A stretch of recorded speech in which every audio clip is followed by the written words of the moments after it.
The puzzle of personal identity explores the questions about what makes you, you over time. Today we will focus on Locke's theory of personal identity as well as objection to his theory. Locke's theory concludes that the persistence of consciousness is what makes a person the same person over time. He believes humans are essentially persons.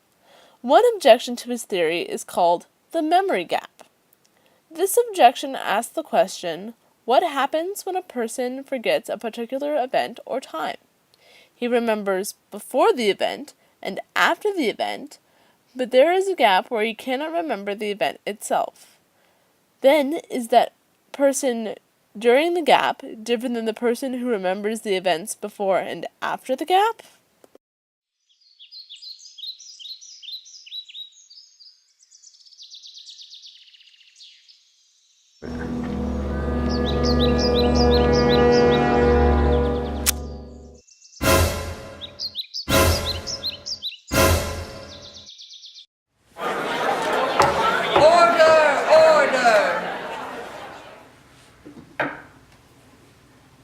Bathilda Antoinette Peabody, you are accused of the murder of Suzy Lou Freebush. How do you plead? Not guilty. Miss Peabody, the evidence against you is astounding. Do you have an alibi? I just don't remember such a thing. I'm not a violent person at all. I love unicorns and rainbows and puppies. I don't even squish spiders.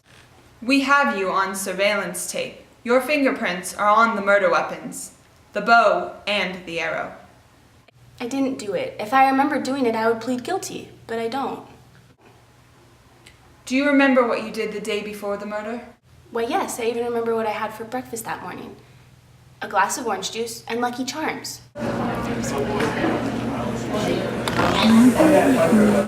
Do you remember what you did the evening of the murder? Yes, I watched SpongeBob for about an hour. SpongeBob SquarePants, SpongeBob SquarePants. And then I went to bed as I normally do, around 8:30. So you remember what happened that morning and that evening. Do you remember anything between eating cereal and watching SpongeBob? No, nothing. Then, who murdered Suzy Lou Freebush?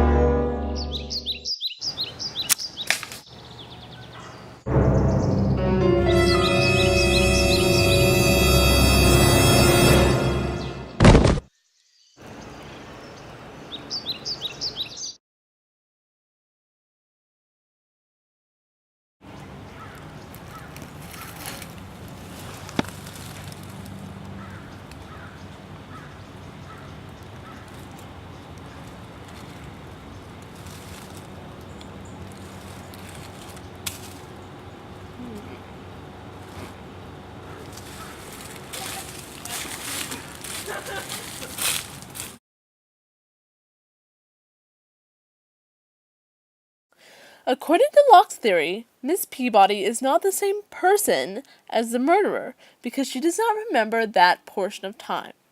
Locke states that consistent memory equals one person, so the Miss Peabody in the courtroom is a different person than the murderer. According to Locke, she is not the same person who existed during the hours of the memory lapse. Are there two different persons of Miss Peabody's then? A person before and after the memory gap, and then another person during the memory gap? Who is guilty?